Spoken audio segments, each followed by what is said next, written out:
We have quorum, so we will begin, colleagues. Welcome to all of our witnesses this evening and to those joining us online. My name is Yana Martin, and I'm the Senate's joint chair of this committee. I'm joined by Shelby Cramp Newman, the House of Commons vice chair of the committee. And today we continue our examination of the degree of preparedness attained for a safe and adequate application of medical assistance in dying where mental disorder is the sole underlying medical condition in accordance with Recommendation 13 of the committee's second report. Before I introduce our witnesses, I wanted to just advise our House colleagues that there potentially could be votes in the Senate in the second hour, and so we'll be called away at which point we will suspend the committee meeting. We don't know just yet what will happen, so it's in the second hour. Thank you. So our witnesses this evening for our first panel, as an individual, H. Archibald Kaiser, professor at the Schulich School of Law and Department of Psychiatry at Dalhousie University's Faculty of Medicine by video conference, and Dr. Tariq Raji, chair of the Medical Advisory Committee of the Center for Addiction and Mental Health, and Dr. Muriel Gaudreau, president of the Collège des Médecins du Québec, and Dr. André Louillet, psychiatrist, both by video conference. So welcome to our witnesses for this first panel. You will each have 5 minutes for your opening remarks, and I hope that I won't need to, I could try and forewarn, but we trust that you will be within the 5 minutes. So we'll begin with Professor Kaiser, followed by Dr. Raji, and then Dr. Gaudreau. And I'm not sure if Dr. Louillet is sharing the 5 minutes or just Dr. Gaudreau. Okay, thank you very much. So we'll begin with Professor Kaiser. You have 5 minutes. Kaiser, you're muted. Good evening, and thank you for this opportunity of contributing to your reflections. I'm opposed to this change in Canadian criminal law. I don't think that Canada will ever be ready for MAID with persons with mental illness from a public policy perspective.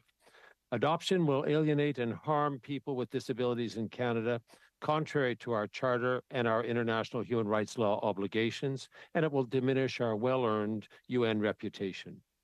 First, medical assistance in dying is a misnomer for persons with mental illness who die from other vulnerabilities: stigma, discrimination, social exclusion, impoverishment, violence by others, and poor physical health. Next, the intersectional realities of mental illness, intellectual disability, and substance use disorders amplify my concerns. There are higher rates of dying by suicide for persons with mental illness, but also for others experiencing health inequities, including Indigenous peoples, trans people, trauma survivors, and the increasing number of persons facing psychosocial and economic stressors. As noted by CAMH, different suicide prevention strategies will be needed for different populations, but everyone deserves those efforts, not the legal normalization of dying by suicide. The Supreme Court concluded in 1991 that people with mental illness have historically been subject of abuse, neglect, and discrimination. And in 2020, they said stigmatizing attitudes persist, providing support for legislative solutions and justifications for social inequities and injustices. This would be a vast extension of existing MAID justifications, enabling departure from the regular criminal law, which must protect our most vulnerable. Those who participate in MAID in good faith are not individually culpable, but society will clearly be demonstrating, as the Law Reform Commission of Canada feared 40 years ago, its ignoble motives if it extends MAID. This stretching of MAID is not a benefit advancing equality. Quite the contrary, it aggravates discrimination, marginalization, and inequality. As the Supreme Court cautioned in 2020, laws like this give discrimination the force of law because it reinforces, perpetuates, or exacerbates a group's disadvantage and violates the equality guarantee. The principles in the Convention on the Rights of Persons with Disabilities are obligatory. Article 4 requiring the abolition of laws that constitute discrimination. Article 10 demanding the effective enjoyment of the inherent right to life. Article 25, the right to the enjoyment of the highest attainable standard of health, including the right to an adequate standard of living. The extension of MAID to persons with mental illness would amount to a terrible setback under the CRPD. It is morally disconcerting and violative of democratic values that the protests of persons with disabilities have been dismissed. But it's also contrary to the CRPD Article 4, which requires us to closely consult with and actively involve persons with disabilities to, in Article 29, ensure that persons with disabilities can fully and effectively participate in political and public life. There is strident opposition, for example, by the Council of Canadians with Disabilities, speaking for 170 NGOs. They say MPs have stubbornly ignored the concerns expressed by the disability community. This is a fight for our lives. Organizations like People First, for which I am currently a provincial advisor, have repudiated this initiative as well. They say it makes it easier than ever to cancel us out. It's discriminatory and dangerous. It could be deadly to Canadians with disabilities. And as the president said forcefully, please vote to kill the bill, not us. Canada has sullied its reputation with the United Nations. The Special Rapporteur on Persons with Disabilities said in 2019, Canada must ensure that persons with disabilities do not request assisted dying simply because there are no community-based alternatives. 3 UN special envoys unusually in 2021 worried that a social assumption might follow or be subtly reinforced that it is better to be dead than live with a disability. That the extension would result in a two-tiered system in which some would get suicide prevention and others suicide assistance based on their disability status and specific vulnerabilities. Canada is at a crossroad. Either protect the rights of persons with disabilities and specifically mental illness, or extend state-authorized death, making those with disabilities feel more silenced, devalued, betrayed, and abandoned. Thanks so much for this opportunity. Thank you very much, Dr. Kaiser and Professor Kaiser. Next, we will have Dr. Raji for 5 minutes. You have the floor. Thank you for this opportunity to present on behalf of the Center for Addiction and Mental Health, or CAMH. CAMH is Canada's largest mental health teaching hospital and one of the world's leading research centers in its field. CAMH conducts groundbreaking research, provides expert training to healthcare professionals and scientists, develops innovative health promotion and prevention strategies, and advocates on public policy issues. Most importantly, we provide evidence-informed and recovery-focused treatment and care to hundreds of patients every day with acute and chronic mental illnesses and substance use disorders. Over the past several years, CAMH has made several submissions to government committees related to medical assistance in dying and mental illness. Our position has been and remains that we are concerned about the expansion of MAID to people whose sole underlying medical condition is mental illness at this time. We want to be clear about that this position is not based on the belief that suffering caused by mental illness is not comparable to suffering caused by physical illness. There is no doubt that mental illness can be grievous and cause people physical and psychological suffering. We are not here to debate that. CAMH's concern is that the healthcare system is not ready for March 2024. The clinical guidelines, resources, and processes are not in place to assess, determine eligibility, support, or deliver MAID when eligibility is confirmed to people whose sole underlying medical condition is mental illness. This includes differentiating between suicidal plans and the request for MAID. More time is needed. The federal model practice standards are a good first step in highlighting the benchmarks that health professional regulators can expect from their members who choose to offer MAID. But it is not enough. Health professional regulators also rely on their members having access to the best available evidence through clinical practice guidelines. Guidelines for MAID cases where mental illness is the sole underlying condition do not currently exist. That is why CAMH is hearing loud and clear from physicians, nurse practitioners, and other clinicians that they need more clarity and directions on how to determine if a person has an irremediable mental illness and is eligible for MAID, including how to separate a request for MAID from a suicidal intent or plan. To address this gap, CAMH experts have been working hard with partners for the past year to develop practice guidelines based on the limited evidence available at this time that will allow for standardized assessment and more reliable decisions regarding the determination of MAID cases where mental illness is the sole underlying condition. Importantly, given the lack of evidence in the field at this time, CAMH and others have been clear that these guidelines must be consensus-based. This has not been an easy task. We have been working towards, but have not been able to reach consensus on what information needs to be collected and how a determination of a remediable illness should be made. We are making progress, but more time, as well as funding for interprofessional and interorganizational collaboration is needed. Getting to consensus within healthcare and community organizations and nationally will take longer.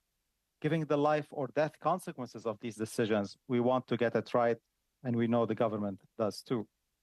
It is also important for the government to understand that the healthcare system is not equipped to handle the increase in MAID requests that are expected to come in March 2024. In Ontario, there is already a lack of resources to handle MAID Track 2 cases, and the existing infrastructure will not be able to support additional demand. CAMH and our partner hospitals through the Toronto Academic Health Sciences Network have submitted a proposal to the provincial government to enhance the existing MAID coordination service and create a Track 2 consultation table to address the increase in inquiries and applications for MAID where mental illness is the only underlying medical conditions. We are awaiting a response. Central to our proposal is the recognition that there are already a limited number of MAID assessors and providers who take care of Track 2 cases. Those who have expertise in mental illness and conducting mental health assessments are even more limited. It is crucial that we have more time to build this community of practice. Without time to ensure that guidelines, resources, and experts are in place, access to MAID for people whose sole underlying medical condition is mental illness will be limited and inconsistent and may exacerbate existing inequities within the healthcare system. It may also lead to confusion, distress, and frustration for patients, their families, and healthcare providers. Therefore, CAMH is urging further delay in extending MAID eligibility to people whose sole underlying medical condition is mental illness at this time, and until the healthcare system is ready and healthcare providers have the resources they need to provide high quality, standardized, and equitable services. Finally, it is important to re-emphasize what was mentioned at the beginning. Mental illness can be severe and cause suffering that can be comparable to physical illness, but the healthcare available for mental illness is not comparable to the healthcare available for physical illness. Mental health care has been significantly underfunded compared to physical health care. There are also inconsistencies in treatment covered by different provincial health plans. This means that many people across Canada do not have ready access to the full range of evidence-informed treatments that can assist in their recovery. For that reason, a delay in MAID expansion would also allow governments and healthcare experts to work together to determine the best way to integrate MAID into a broader mental health care system. Thank you, Dr. Raji. Lastly, we'll have Dr. Morir Gaudreau for 5 minutes.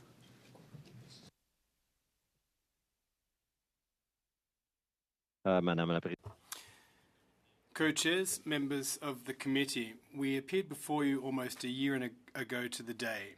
Thank you for giving us the opportunity to speak again today, this time on the subject of mental disorders. For the Collège des Médecins du Québec, the medical guidelines for this care are clear. Our mission is to provide quality health, and that means providing individuals with relief regardless of their disorder or illness. As I said, for the Collège des Médecins du Québec, the medical guidelines for this care are clear. What is not clear are the legal guidelines. It's important that the criminal code to include mental disorders as a primary ground for obtaining MAID, the measure will apply across the country except in Quebec. Currently, this is leading to confusion among patients and physicians.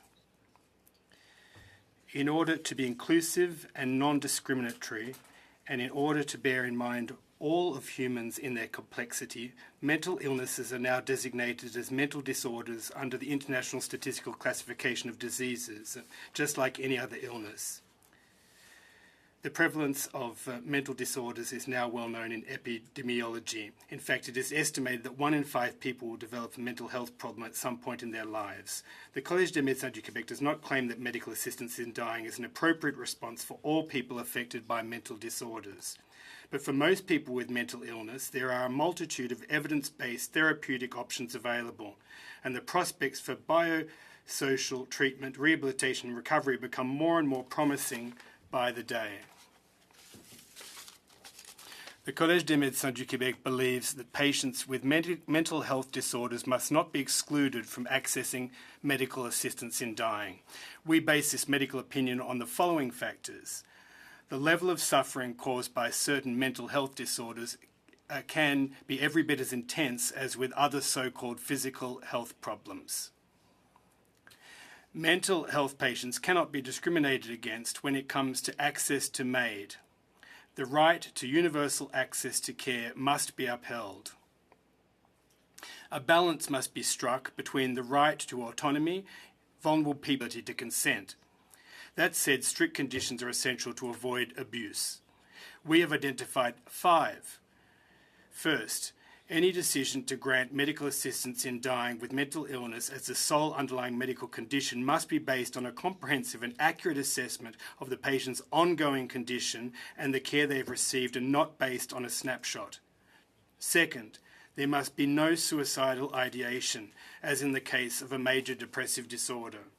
Third, the patient's intense and continuous psychological suffering, as evidenced by severe symptoms and impairment of overall functioning, must have been present over an extended period and left the patient bereft of any hope of relief from the severity of their condition. Their condition deprives them of any degree of self-actualization whatsoever and strips their existence of all meaning. 4. The patient shall have received care over an extended time frame, consulted regularly, tried multiple clinically proven therapeutic treatments, and benefited from sustained and appropriate forms of psychosocial support. 5. A multidisciplinary assessment of any request must be conducted in the presence of a doctor or specialist mental health nurse practitioner who has been responsible for the person's care, as well as a consulting psychiatrist involved in the MAID request. If these guidelines are met, it is our opinion that people suffering from a severe and irremediable mental health disorder could also benefit from medical assistance in dying. We must avoid any situation where people who do not have access to appropriate care or do not deem the services offered to them acceptable, for example, where the patient is institutionalized for an extended period without the prospect of regaining greater autonomy, opt out of desperation for medical assistance in dying. The Collège des Médecins du Québec believes that regardless of their illness, patients are human beings and are entitled to any and all medical care suitable for their condition, free of discrimination. We are convinced that the guidelines set out in this brief would provide a good framework for care. They should serve as a guide for clinicians and inform both patients and their loved ones. We know that this is an extremely sensitive issue. However, from a medical standpoint, there is one overriding concern: the suffering of the individual. It is our duty to alleviate that suffering in keeping with the patient's wishes when all other means have failed to do so. We are pleased to answer your questions. Thank you. Thank you very much, Dr. Gaudreau. We will begin with questions from a first round of questions from our MPs, starting with Mr. Fast. Mr. Fast, you have 5 minutes. Thank you. My first question is to Dr. Raji. In your presentation to this committee on November 5th of 2020, you supported a delay in implementing MAID for mental illness due to the issue of irremediability not having been resolved. And you stated that irremediability is, quote, an objective determination that must be based on the best medical evidence available. And then you shared your concern that there were no established criteria that define if and when a mental illness should be considered irremediable. You also suggested that without any agreed upon objective criteria, any determination that a person has an irremediable mental illness would be inherently subjective and therefore arbitrary. Has any of that changed in the intervening 3.5 years? Thank you for the question. So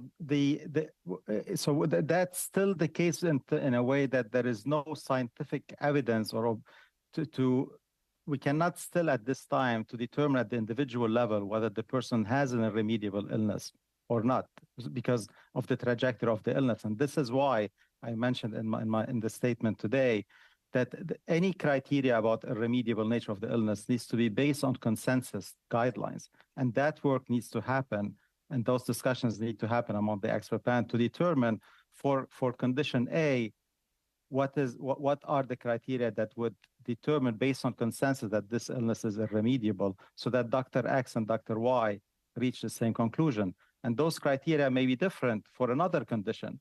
If the criteria for irremediable consensus-based, again, I emphasize that these need to be consensus-based criteria, would be different maybe for depression than schizophrenia, than another illness. Question to Professor Kaiser. You have in the past stated that the voices of Indigenous Canadians have been ignored as a discussion of Bill C-7 moved forward. Can you comment a little further on the degree to which Indigenous communities have or have not been consulted on the expansion of MAID to the mentally ill?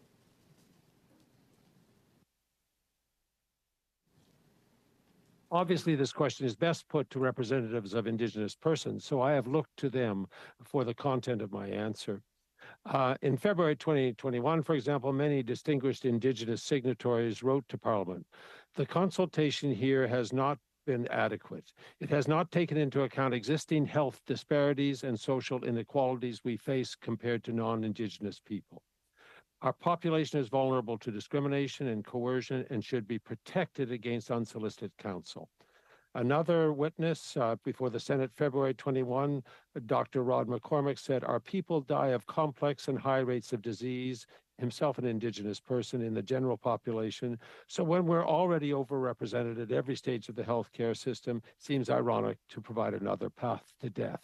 And finally, Dr. Richardson, before the Senate on February 3rd, 21, she said, in an environment where both systemic and interpersonal racism exists, I don't trust that Indigenous people will be safe. A bill that does not actually take into account how social inequalities disproportionately affect Indigenous persons is highly problematic.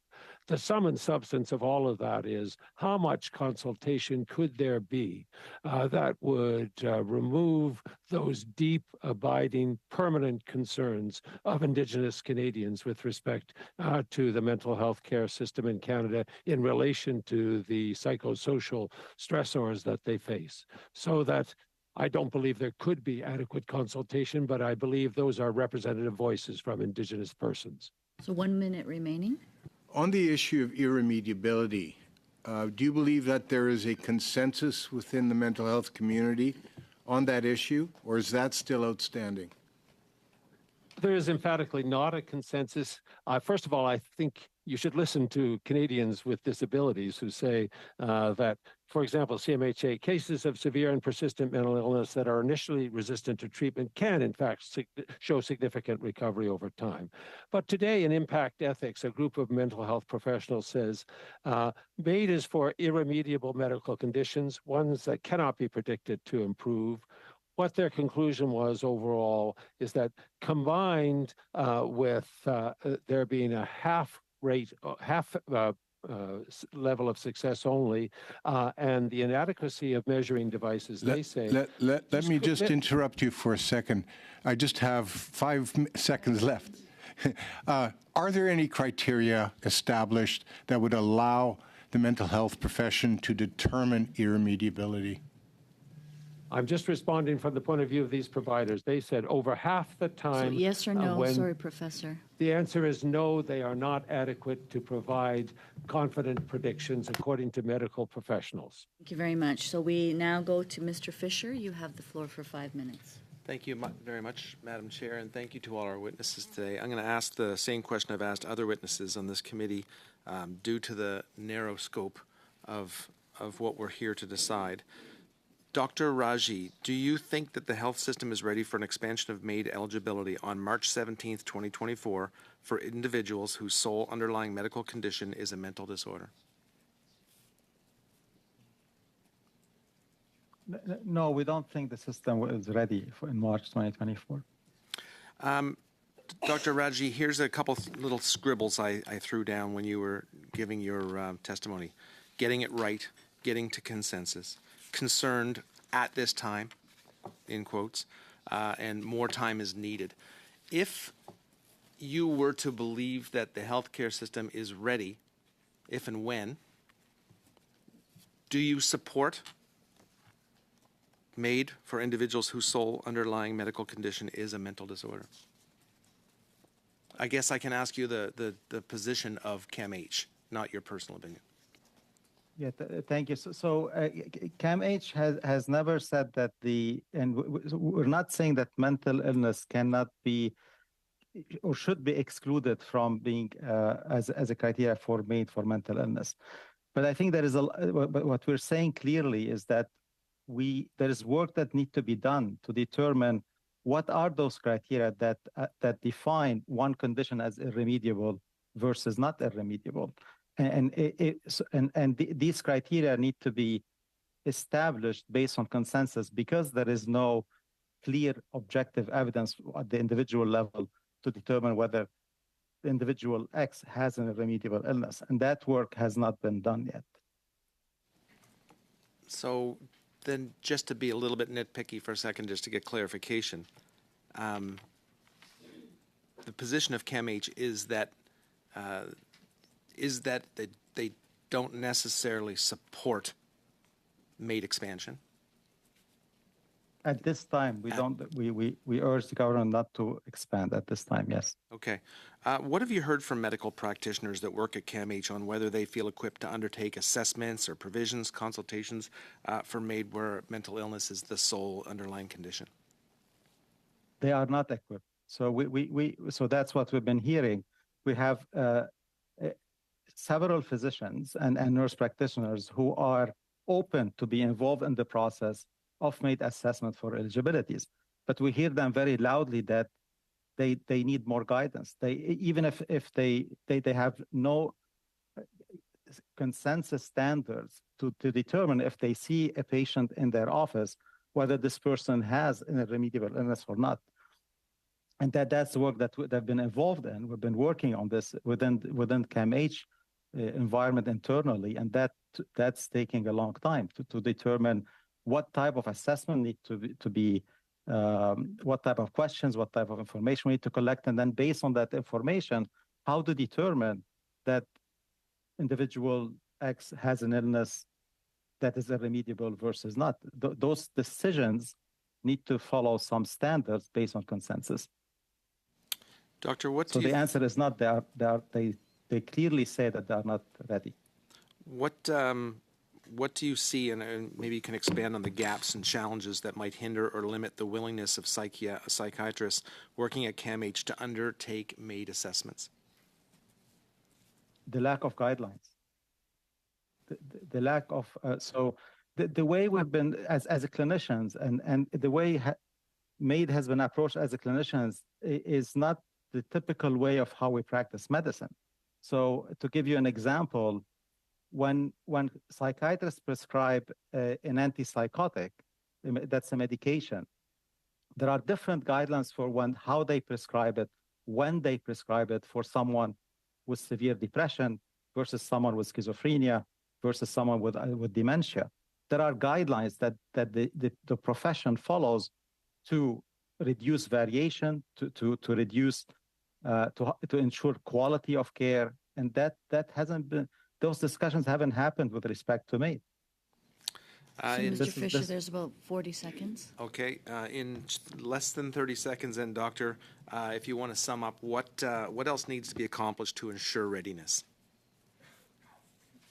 So in addition to developing those guidelines, there need to be efforts, as I mentioned in the statement, to build capacity, to also ensure addressing how the social determinants of of mental health and contributing to the suffering and the grievousness versus the illness itself, and also how to separate the suicide intent and plan from a MAID request. Okay, thank you very much, Dr. Raji. The time has expired. I know I see Dr. Louier's hand up, but Dr. Louier, I'm hoping there will be questions to you as well. It's just we had questions from Mr. Fisher to the witness. So we'll move on to the next questioner. So, Monsieur Theriault, you have the floor for 5 minutes. Thank you, Madam Co-Chair. I'd like it if you could take into account the interpretation lag in my time allocation plead. Now, Dr. Raji, very quickly, please. I have a document entitled Model Practice Standards for MAID for regulatory authorities, physicians, and so on, prepared by the Task Force on Practice Standards for MAID, especially for Track 2 patients. There are 52 pages. Have you seen that document? You said that there were no standards. Ni de ligne directrice. Or guidelines, for that matter. I believe you're referring to the expert panel document, for the model of care, but the expert panel. Am I right? Est-ce que vous avez... Are you aware of this document from the expert panel? Yes. Et yes, ça, pour vous, c'est pas des lignes directrices. And don't these constitute guidelines or practice standards? No, they don't, actually. And actually, the document itself... Merci. Thank you. I'm sorry, I just wanted to know if you were aware of the document, if they constitute practice standards. Dr. Louier, you're a psychiatrist. What do you think of the stance of your colleagues? We're in a panel here. What do you think of Dr. Raji's position? Response. Well, this is an extremely delicate and sensitive and complicated issue, and we need to take time to do things properly. Now, that said, the fact that there currently are no practice standards that are accepted by all, and that there are no directives or guidelines, should not lead to necessarily closing the door to MAID for persons whose mental disorder is their sole underlying medical condition. I think we need to continue to think about the issue, work together, provide a framework and guidelines, and agree on good practice standards in order to make accessible this care that has been offered for a number of years across Canada now. And which has left behind to date a big segment of society, i.e. Canadians who are coming to grips with mental health issues that lead to a huge deal of suffering. So we need to continue to work on this. We can't just simply close the door on it. Now, does the Collège des Médecins, considering that the degree of preparedness, do you believe that the degree of preparedness in Quebec is sufficient for us to move forward? And the guidelines that you enumerated, are they adequate, in your opinion, to make sure that MAID for mental disorders is practiced properly and safely? I'll respond to the question, if I may. Now, these guidelines were developed by a committee that sat for several months in 2020, 2021, and the medical community was surveyed, in fact, on those guidelines, and expert advice was sought. Now, if you factor in the 5 conditions that I listed, I think that one can extrapolate, given that these situations have existed for many years, that the illness is irreversible and is affecting the person with the mental illness or disorder. And I think that, yes, the medical committee is prepared to go forward, but, of course, upholding the conditions that we listed in our brief.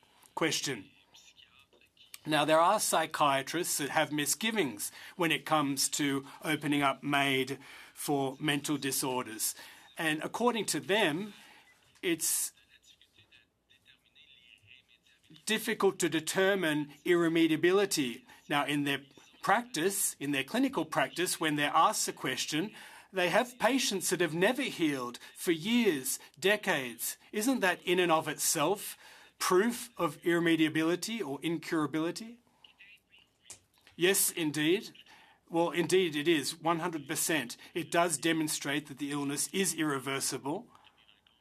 But, of course, as I said, we listed 5 conditions which must be borne in mind. The mental health care must have been offered over an extended period of time, and the patient must have had access to a whole host of treatments as well as psychosocial support. So when all of those conditions are met, we do indeed believe that the illness can be declared irreversible, and as such, the patient should be eligible to MAID. And lastly, we'll have Mr. McGregor for 5 minutes. Thank you very much, Madam Co-Chair, and I'd like to also thank our witnesses for joining our committee and helping us. Professor Kaiser, if I can, I'd like to start with you, given that you hold a position which straddles both law and medicine. And, you know, I've been on this committee from the start, and, you know, one of what I have been struggling with personally is, you know, on one hand, respecting the rights of an individual who has agency and capacity and, you know, has the right to make decisions for their own body, but also with the larger concept of our duty to protect the most vulnerable. And, you know, I think you very clearly said that we are not ready. But I guess, can you offer any thoughts on the struggles that we as a committee have had on those two concepts? And ultimately, do you think one day we will ever approach a point where, you know, we have to respect people's agency, or do you think that the duty to protect the most vulnerable will always win out when it comes to mental disorders as a sole underlying medical condition?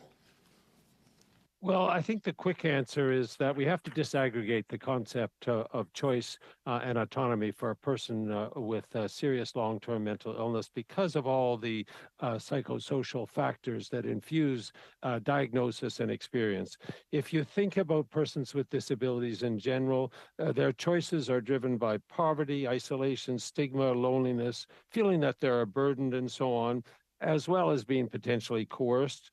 And the suggestion, implicit or otherwise, that the UN is worried about that you're better off dead than disabled. So when you ask about autonomy, you shouldn't be thinking about it in the same way that you would if a person is unencumbered by all of those barriers to participation in society. I don't have a mental illness today, but if you stripped away all of the underpinnings that I enjoy that are protective, then I don't think I have the same level of autonomy. And I don't think that I can truly make the same kind of choice with respect to dying that others who have not been deprived of those fundamental rights are. I just want to quote from the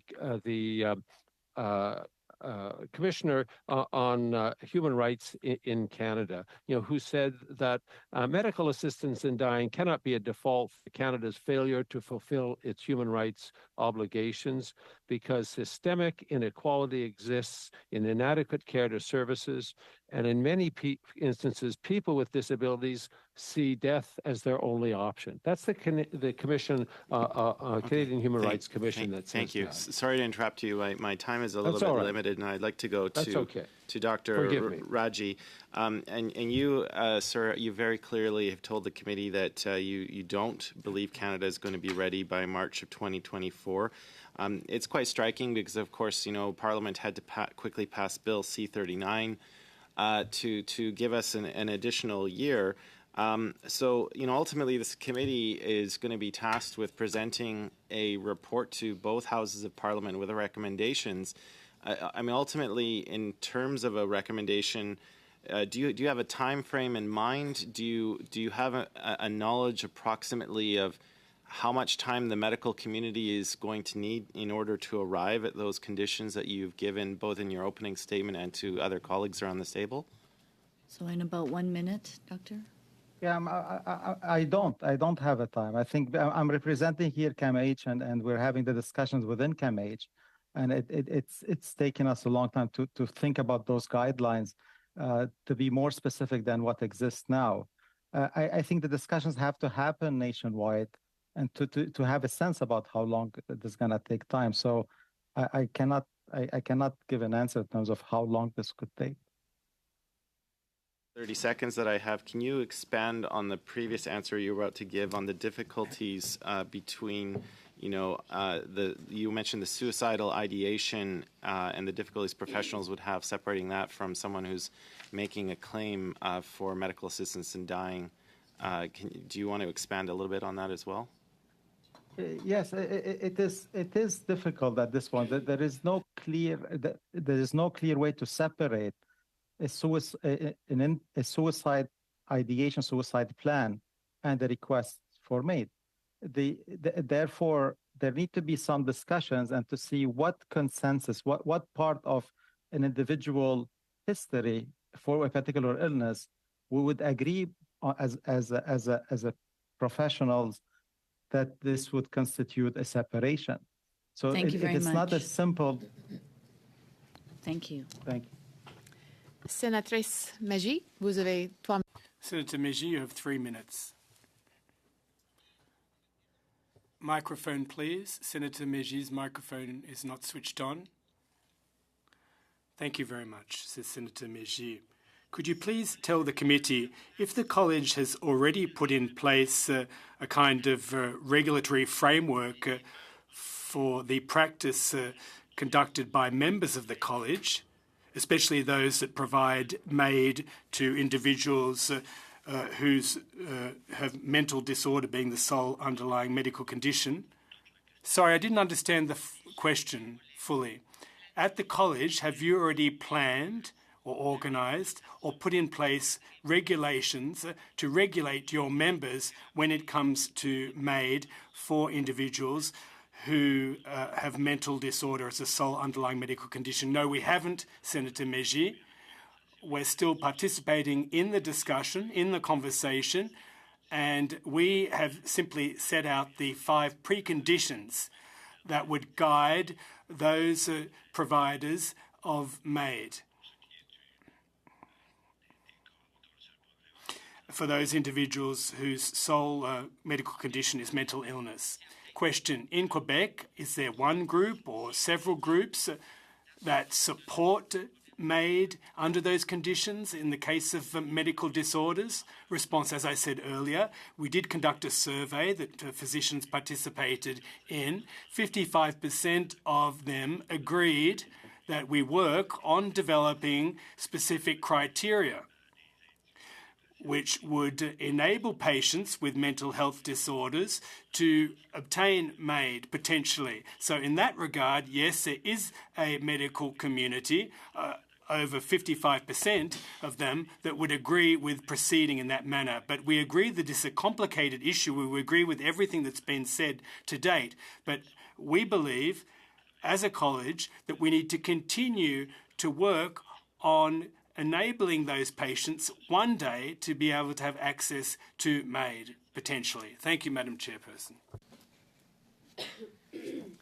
Senator Kucher, you have 3 minutes.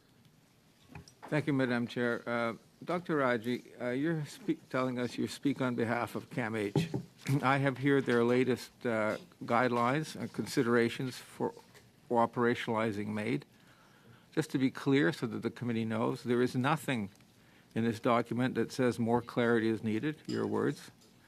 There is nothing in this document that urges further delay. There is nothing in this document that says consensus guidelines must be consensus-based.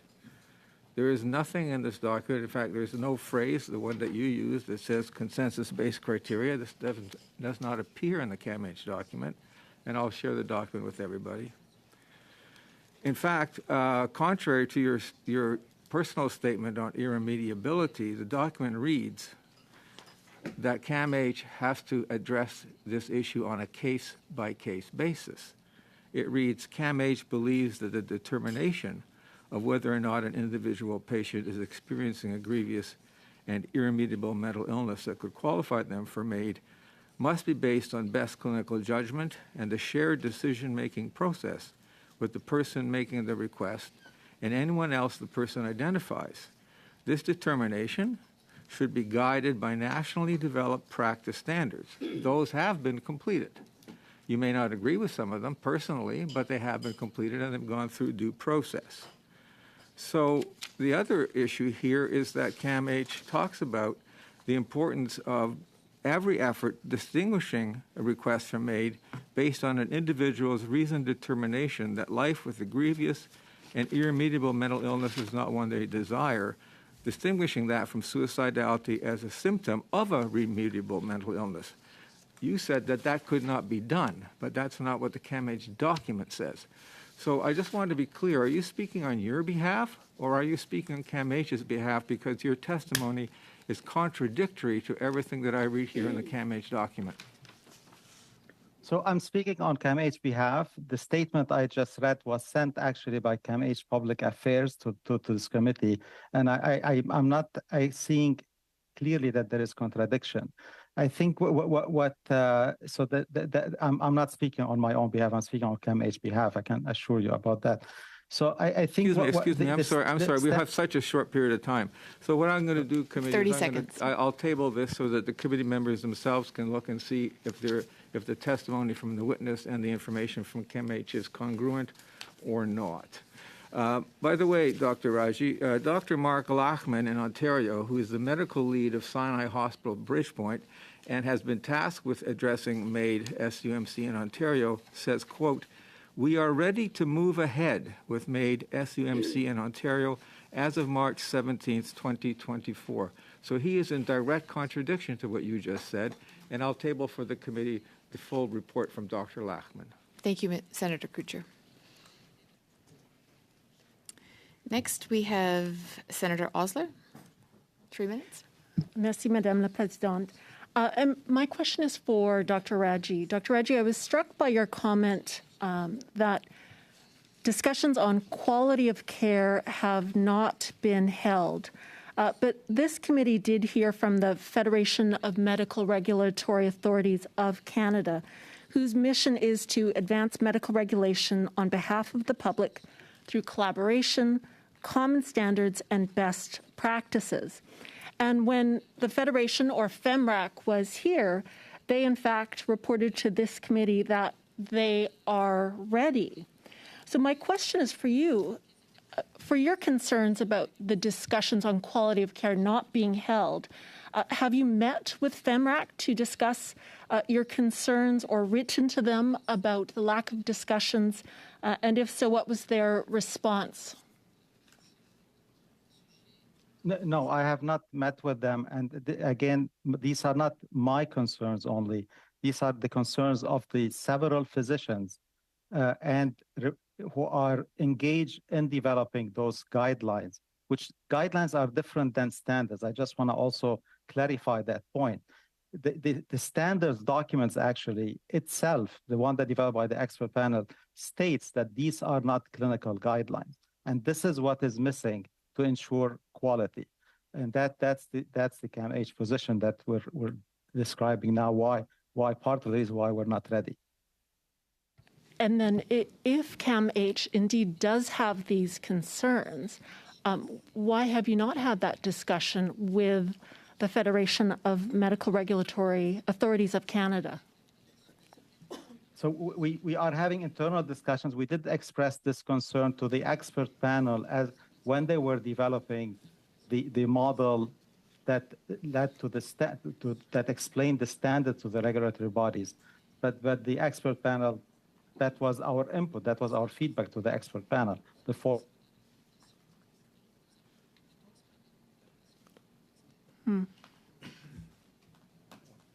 I paused the We'll time. pause for a moment. Would you care to direct your question at another witness? I'd like to hear the remainder of his answer.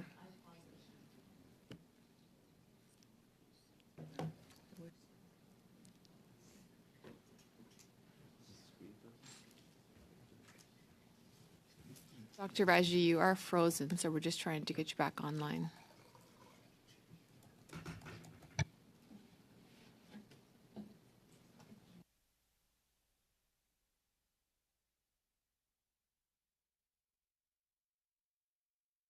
Chairs, I do have another question for Dr. Raji, when and if he comes back. 7 seconds.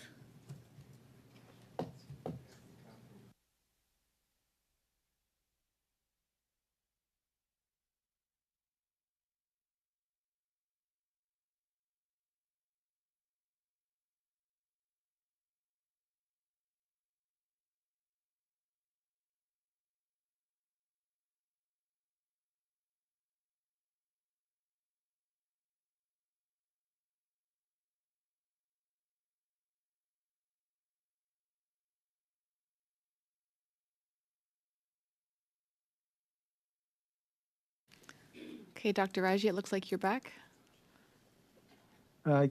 Yes, I am back. I'm sorry, there was the disconnection of the internet at the hospital. Okay, I'm not sure if you heard my...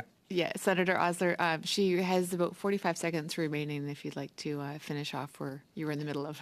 Well, I'm Dr. Raji, have you finished your answer or you froze in the middle of it? I'm not sure when I connected. I'll make sure that, so we did share our feedback to the expert panel that there is a lack of clinical guidelines, that we recommended that there would be pursuit of developing those guidelines beyond just the standards. So that we did share that feedback as CAMH, as an organization, to the expert panel when we were asked for our feedback. Okay, that's fine, Chair. Thank Thank you. Senator Osler, we're welcome to give you a little bit of grace here. Oh, Dr. Raji, I'm wondering if you could, you've mentioned consensus-based decision-making, and I'm wondering if you could provide the committee with some examples from medicine, perhaps from psychiatry, where consensus-based decision-making is used to guide treatment decisions.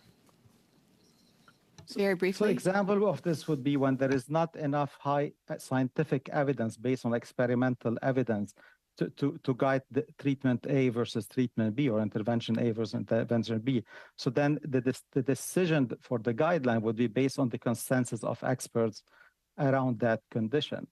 And perfect. Thank you, Dr. Raji. Senator Martin, 3 minutes. Thank you very much. And my question will be for Professor Kaiser. I know you talked about the Convention on the Rights of Persons with Disabilities, highlighting various articles. You've obviously placed great importance on the input and influence of representative organizations for people with disabilities. So do you have any theory as to why those organizations feel so ignored? Oh, that's a tough question in many ways, but I think their answers are fairly simple. They say that this is a fundamentally ableist society, and those norms, which devalue people with disabilities, and especially persons with mental illness, but all people with disabilities, are so ingrained in our medical systems, our legal systems, that that's really what we are seeing here, that persons with lived experience, who are the genuine experts about issues surrounding irremediability, psychosocial stressors, and predictive issues, they're not being heard. They have said universally, since the Rodriguez case, they do not want this, and that's entirely contrary to the CRPD spirit, which is nothing about us without us. So the paradigm has been completely reversed by lawmaking judicially and in Parliament, in terms of people with disabilities. It's just part of a systematic, pervasive devaluation of their input into public policy, which is forbidden by the CRPD. There's obviously considerable disagreement about the extent to which Made for Persons with Mental Illnesses either infringes or promotes charter rights. What should we do in the face of this division of opinion? Well, first of all, I deeply regret the fact that the Truchon case was never appealed to the Court of Appeal or the Supreme Court of Canada. Failing that, the government should have had the courage to refer it to the Supreme Court of Canada, and I believe something more progressive would have emerged. I believe they would have denied this new extension.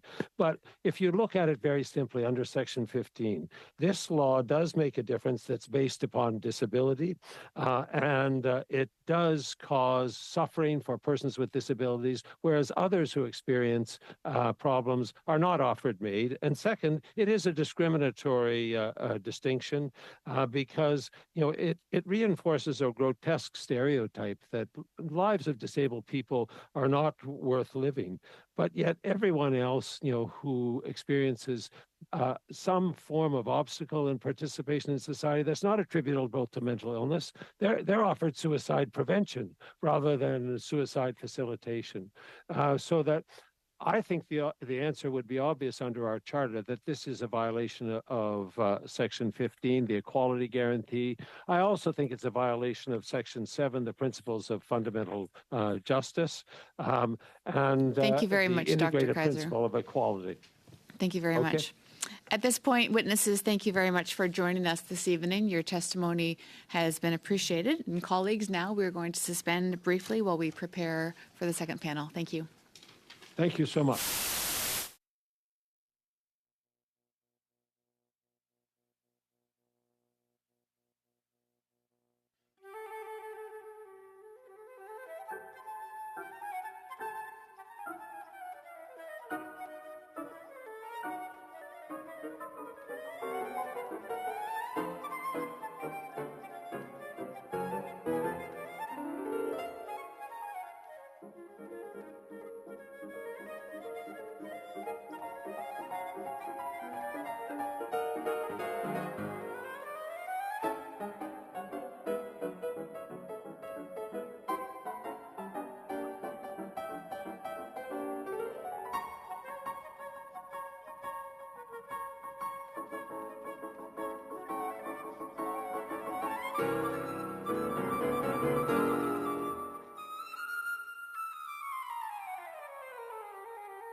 we go. We'll try it again. Colleagues, the meeting has resumed.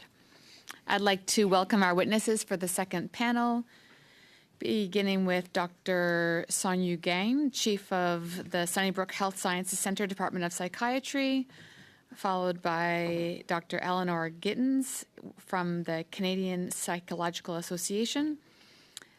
Dr. Sam Mikhael, psychologist, is also present via video conference. Thank you all for joining us. We're going to begin. Each will have 5 minutes, and we'll begin with Dr. Gain. The floor is yours. Thank you very much. My name is Sonu Gand. I'm a full professor, psychiatrist, and governor at University of Toronto, chief of psychiatry at Sunnybrook, and a past president of the Canadian and Ontario Psychiatric Associations. My expertise is psycho-oncology, working with cancer patients and their families. I am not a conscientious objector and was physician chair of my prior hospital's MAID team. My roles inform my expertise, but I'm presenting as an individual, not for any group. Thank you for the chance to speak. My testimony is not easy to say nor easy to hear, but it's necessary to be said. Those seeking expansion claim not providing MAID for sole mental illness as discrimination, echoing claims by Senator Koucher. The opposite is true for 3 reasons. MAID is for irremediable medical conditions, ones that we can predict won't improve. Worldwide evidence shows we cannot predict irremediability in cases of mental illness, meaning the primary safeguard underpinning MAID is already bypassed, with evidence showing such predictions are wrong over half the time. Scientific evidence shows we cannot distinguish suicidality caused by mental illness from motivations leading to psychiatric MAID requests, with overlapping characteristics suggesting there may be no distinction to make. Finally, those with mental illness have higher rates of psychosocial suffering. This all means MAID assessors will be wrong over half the time when predicting irremediability, will wrongly believe they are filtering out suicidality, and will instead provide death to marginalized suicidal Canadians who could have improved. That is the ultimate discrimination. Those setting policy have reassured us we're ready to provide MAID for mental illness. I've reviewed our legislation, the Health Canada Practice Standard, and the CAMAP training for MAID for mental illness. As someone who supports MAID in general, I assure you we are not ready. Regarding irremediability, Dr. Gupta acknowledged in her 2020 AMPQ report that it's possible a person who has recourse to MAID could have regained the desire to live, saying this should be an ethical decision each time. Her 2022 expert panel refused to recommend any additional legislative safeguards, despite Canada lacking legislated requirements for due care and no reasonable alternatives before MAID, unlike other countries. Professor Downey claimed irremediability is a legal term rather than a clinical concept. Try those mental gymnastics on your constituents. Convince them it was okay their loved ones with mental illness got MAID, not because of a clinical assessment based in medicine or science, but on the ethics of the particular assessor. Regarding suicidality, Senator Koucher and Dr. Green claim suicidal people won't get psychiatric euthanasia, and Dr. Gupta claims assessors can identify and separate suicidality in MAID requests because they have been doing it. Madame la Présidente. Madam Chairperson, if I may interrupt, could the witness please slow down a tad? He'll have the opportunity to say everything he wants to say, but when it comes to simultaneous interpretation, he's a bit quick. His remarks need to be intelligible, after all. I'm not losing time. We've paused the time so you can continue and slow down your speech. Thank you. Well, I can't slow down or I won't be able to finish my comments. So. It's because of the translation. Well, I'm sorry. I've got prepared material I'd like to finish. Okay, so we're at 2:54, and I stopped as soon as there was an intervention. Okay, thank you. Okay, thank you. So saying something false repeatedly doesn't make it true, and evidence shows they can't make the distinctions they claim. The CAMAP curriculum dangerously teaches assessors not how to distinguish suicidality from psychiatric MAID requests, but convinces them that they can, leading to remarkable statements like Dr. Gubitz saying, quote, is the patient suicidal or do they actually have a reason to wish to die, which is not the same thing. This highlights a key problem with psychiatric MAID assessments, namely the hubris of the assessor thinking they can determine irremediability and distinguish suicidality from psychiatric MAID requests when evidence shows they can do neither.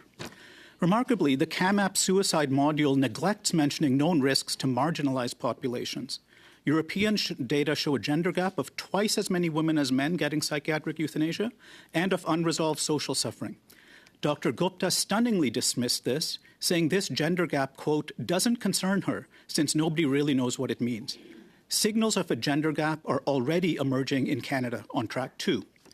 An echo chamber has driven expansion with reassurances but no safeguards.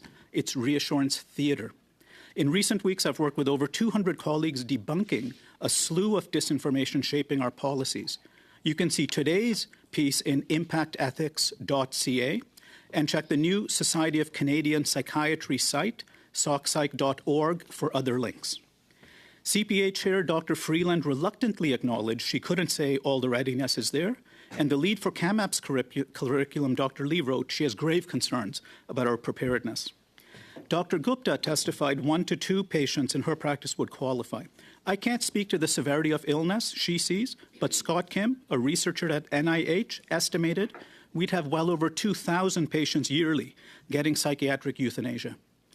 This expansion is not so much a slippery slope as a runaway train. Like the Lac Mégantic disaster, government has plenty of signs we should not be proceeding. You can choose to go ahead, but you can't pretend you weren't warned. We are not ready. You'll have to decide whether you stick with an arbitrary deadline or whether you responsibly stop this train. Thank you. Thank you, Dr. Gang.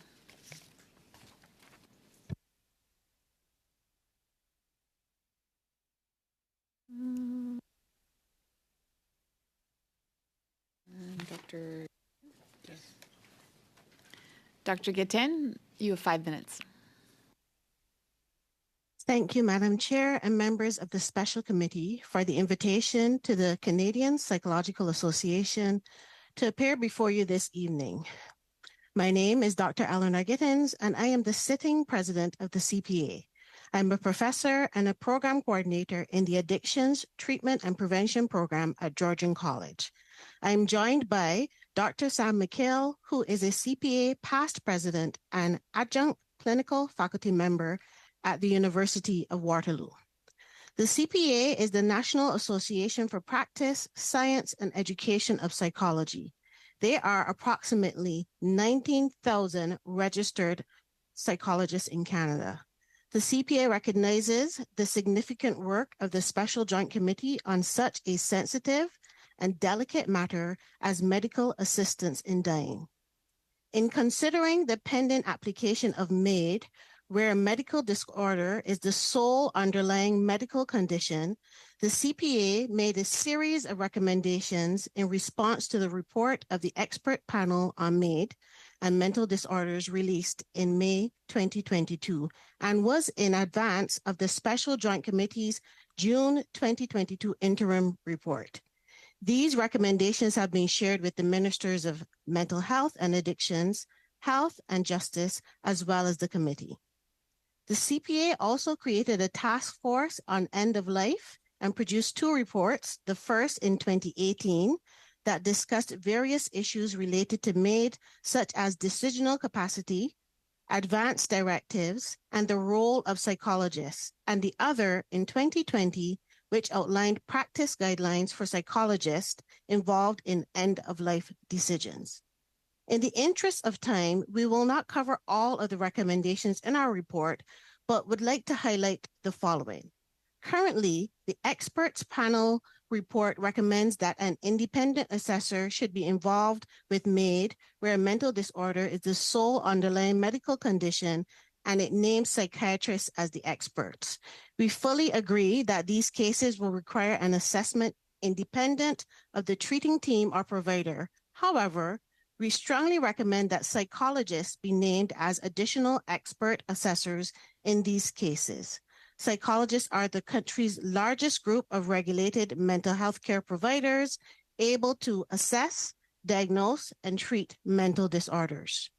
We offer expertise relevant to MAID decisions while expanding the qualified assessor pool.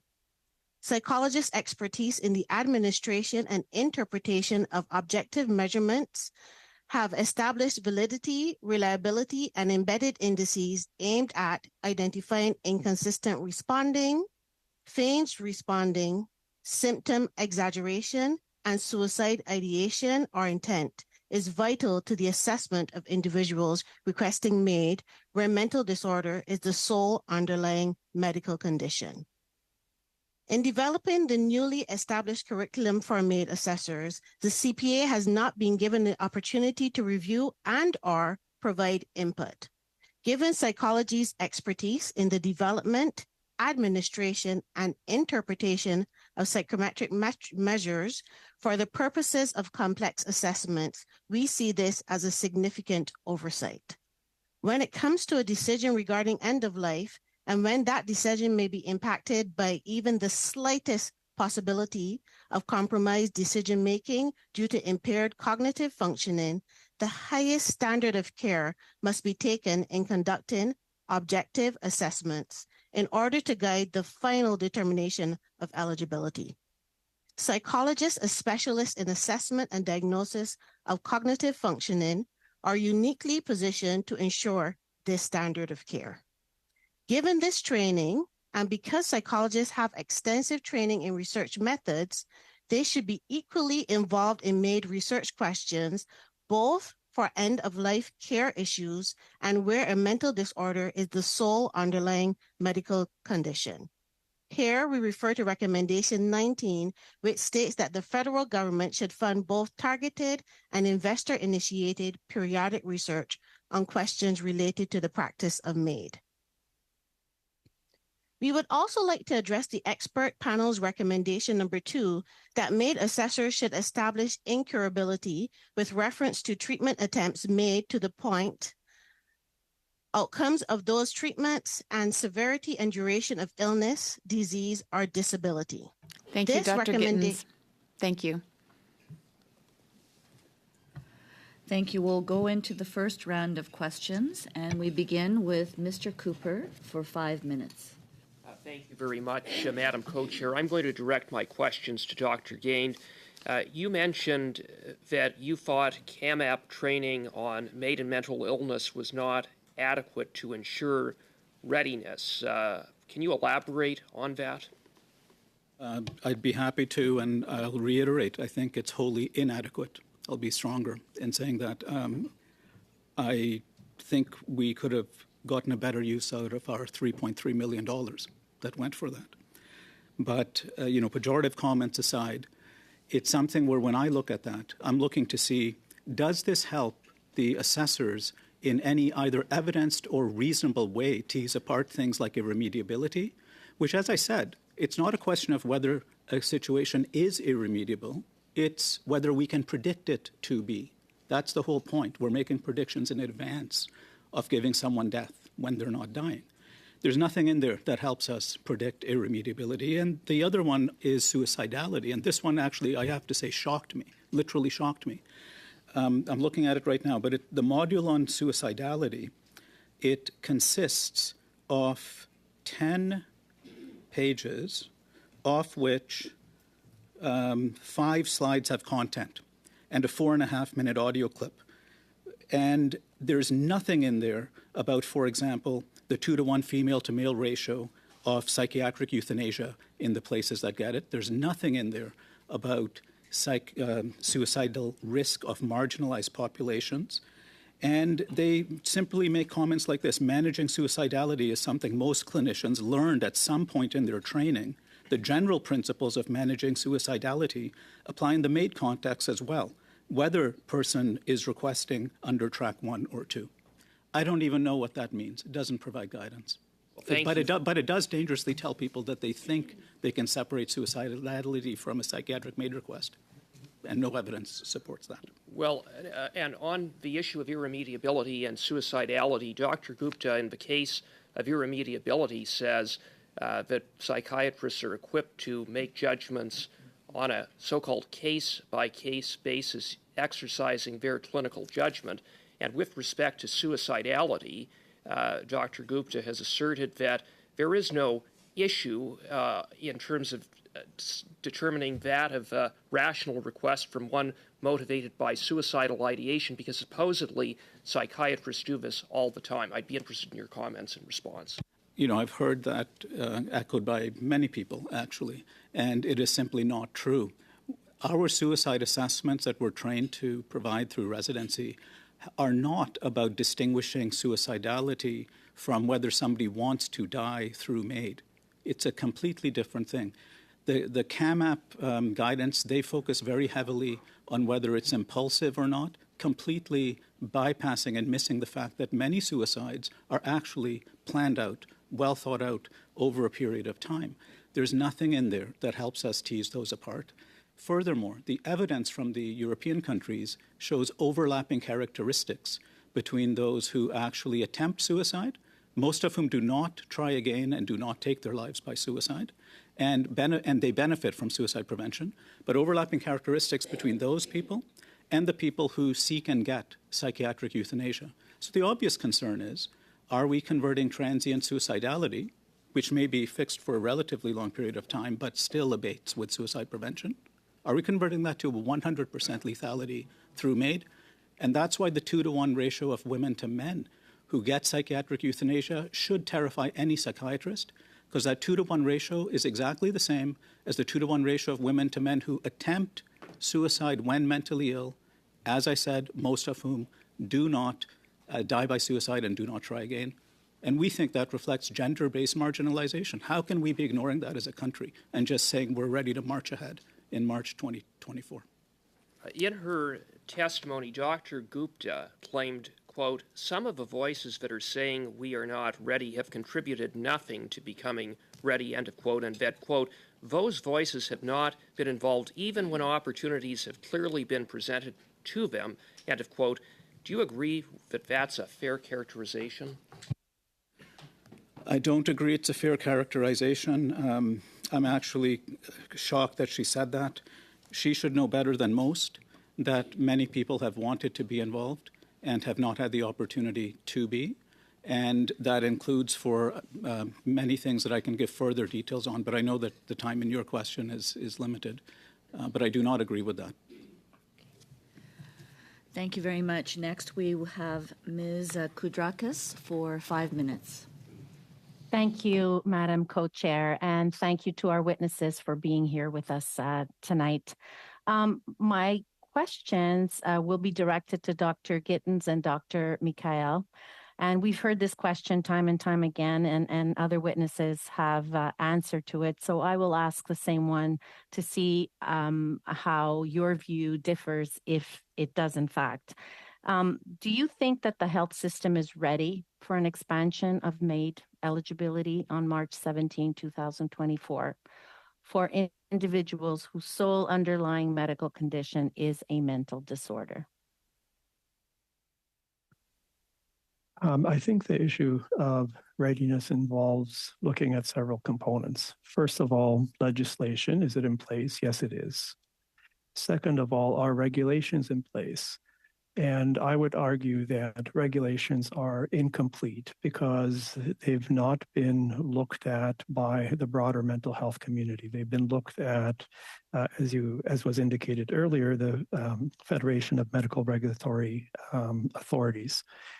That's a narrow group, I think, that's involved in mental health care. So there's more work to be done there. A third element in terms of determining readiness is having some indication of what will the demand be. And we have no idea what the demand will be. Obviously, we need to measure demand against available resources in terms of individuals that are prepared to do these assessments. And we don't know that ratio. So I think that we have a lot of gaps in terms of making that determination. And what, in your view, then needs to be accomplished to ensure readiness of the health system for MAID and mental illness? If you were to give this committee one recommendation to take back and say, this, these are the points that I think, well, as an organization or as an individual, that would ensure readiness. I think one of the points that Dr. Gittins made in her opening remarks is it's really, really critical to look at a thorough and expansive way of assessing someone's request for MAID, whether it's someone with a mental disorder or another Track 2 request. And to do that simply based on interview, I think is short-sighted and inadequate. Interviews, conversations with patients are prone to bias, and we need more objective indices of assessing someone's mental state and putting that mental state within, or the request rather, within the context of that mental state.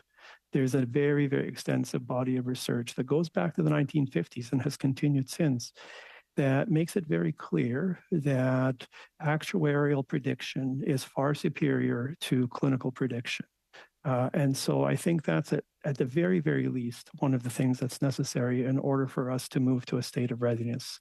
Look at how these assessments are done and whether that actually meets the standard. And do you feel, Dr. Mikhail, that the resources that are there in place right now are adequate enough to help people to assess, our healthcare providers? Do they have the resources, the adequate training, the adequate tools that they would need to assess whether someone should qualify for MAID or not when faced with a mental disorder? My view would be no, I don't think we're quite there yet. I think, again, if we are to take the issue of assessment seriously and expand it beyond simply having a conversation or a clinical interview with the individual, record reviews, and so on and so forth, and then include more objective measures, I don't think that training is there, at least not as it currently stands. Do you think 40 we seconds. are? Thank you. Do you think we will get there as a country, given what we're seeing so far? Do you think we're ever going to get to the place where we will reach consensus? No, I don't think there'll ever be consensus. I think there'll always be people that, in a segment of the healthcare community as well as society, that doesn't feel that this is something that should occur, and a segment, obviously, that supports it. I think one of the issues around mental disorders is mental disorders, we're saying as the sole underlying medical condition. Not all mental disorders are medical conditions. And I think we've kind of cornered ourselves by using that terminology. Thank you very much. Next, we'll move to Monsieur Thériault for 5 minutes. Oui. Thank you very much, Madam Co-Chair. Dr. Gant, you've been practicing psychiatry for how many years, sir? Publicly, maybe 25, something like that, Okay. 20, 25. Dans I'm not very good in the math toute right votre pratique. Over the course of your clinical practice, have you met patients whose state was irremediable? So I've met patients in the course of my practice who have not gotten better, and I've met more who I never thought would get better and did. On espère bien. Well, we indeed hope so, because psychiatry should be able to provide something other than just palliative care and ad infinitum for those who suffer. Wouldn't you agree? Absolutely. It's about trying to help somebody re-engage meaning and purpose of life. We are able to do that. The point I was making in my preceding comments is that I could not have predicted which of those people would or would not get better. The vast majority did get better. And if I had thought they wouldn't... I understood that, sir. I did understand that. And it's curious in a sense, because mental disorders are of a particular category. Cancer is far more straightforward in phase 4 and in the terminal phase. We understand that. And now in the expert panel's report, because of this difficulty, I thought that there were a number of guidelines, i.e. that the disorder should be a chronic one over a specific protracted time frame, and that that individual may have suicidal ideation, but we know that suicidal ideation is reversible, and that over the course of many years and thanks to many treatments that are supposed to improve one's condition, I end up with a patient, and I know that there are a small subset of patients that have tried everything at their disposal and who have been constant right through till the end point where they decide that their life is devoid of meaning, as the Collège des Médecins described, sense of meaning to one's life. Don't you think that the expert panel's report contains a number of guidelines such that we could at least hope to have a sustainable and safe practice that would help those individuals with mental disorders and not simply discriminate against them on the basis that they are in a category that is medically difficult to care for? Not about being medically difficult to care for. It's about being impossible to properly predict that they won't get better. And that means that you would be providing death under false pretenses. That's my problem with this. And in terms of your question, I'll answer it with two things about the people who don't get better. The people who have those lengths of trials and who have suffered that long, I will remind you that we have no legislated safeguard that actually requires that. Dr. Gupta's expert panel explicitly said that they are not recommending any additional legislative safeguards. And that is remarkable, because anything else just becomes suggestions and reassurances. And even Dr. Lee, the scientific lead for CAMAP. I'm sorry to cut you off, but in the expert panel's report, recommendation 10, which does not apply to any other cases of MAID, that there is a second independent psychiatrist who specialises in mental disorders who would make this assessment possible. There's also recommendation 16 related to prospective oversight. What do you think of prospective oversight that is not to be found in any other practice from coast to coast to coast, or in Canada or Quebec? The things that you're quoting, firstly, I'll point out that's not in the health practice standard. They actually removed the suggestion that there be a specialist involved. So that is no longer there. And Dr. Gupta was one of the 6 people who also wrote that.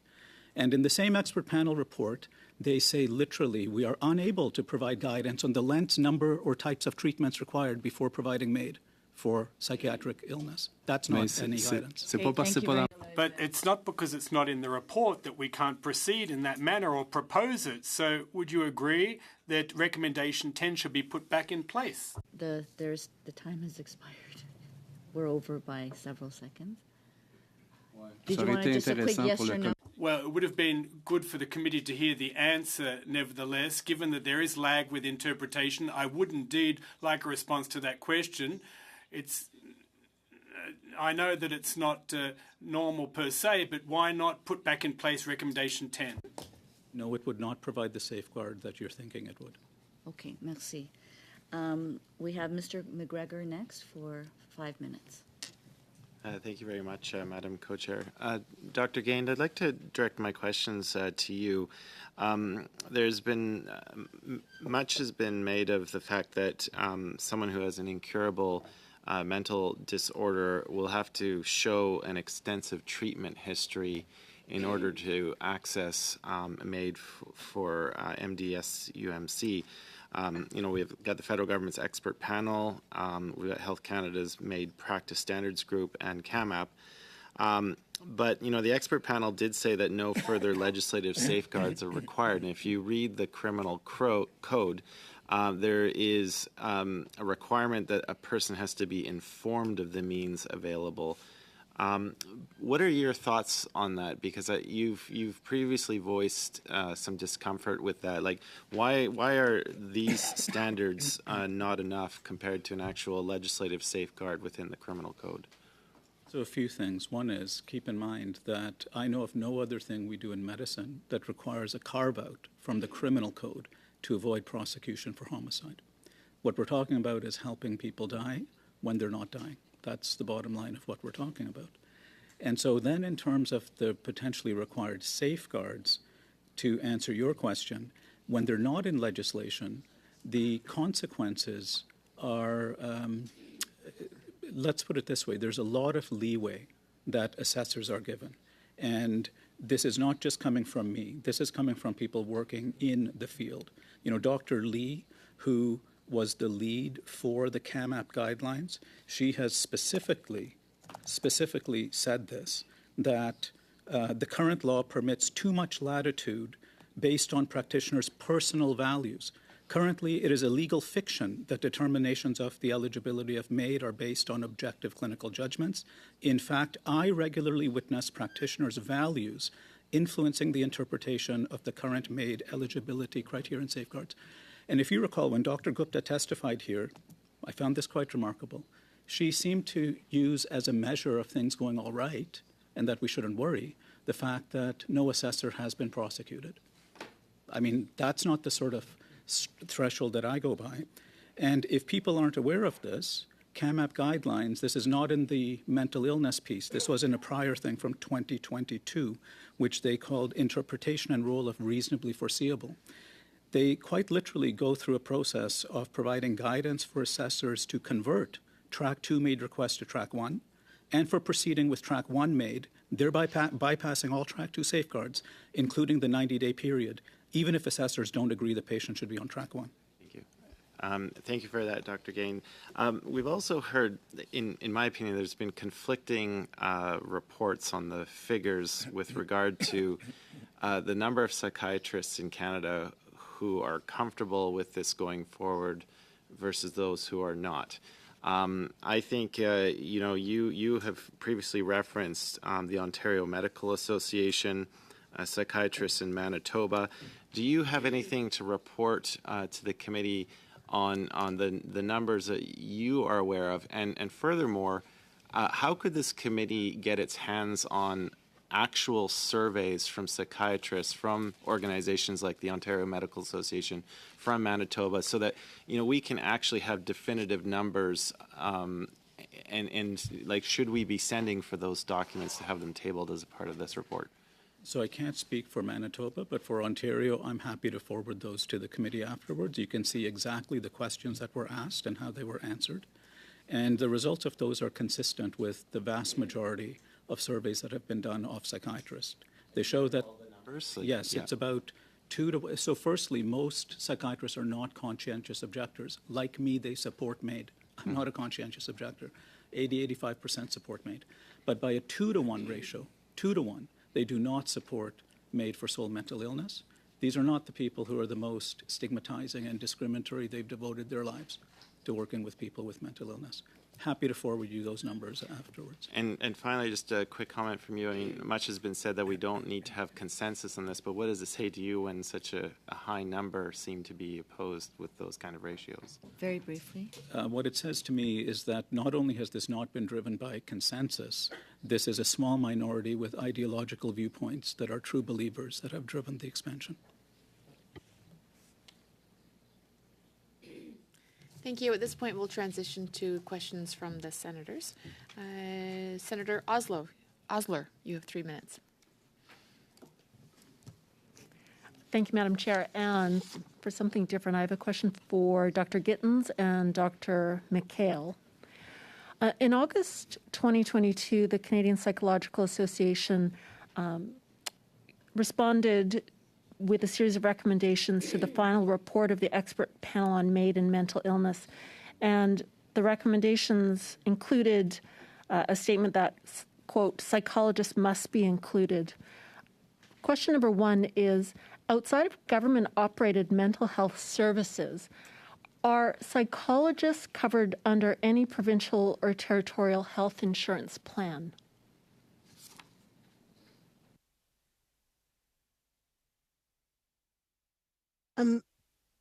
So psychologists are not currently covered under a health insurance plan. In fact, I think it's important to note that in this discussion, when we're talking about MAID, when mental disorder is the sole underlying medical condition, we're really asking to examine mental illness in the same way we look at physical illness.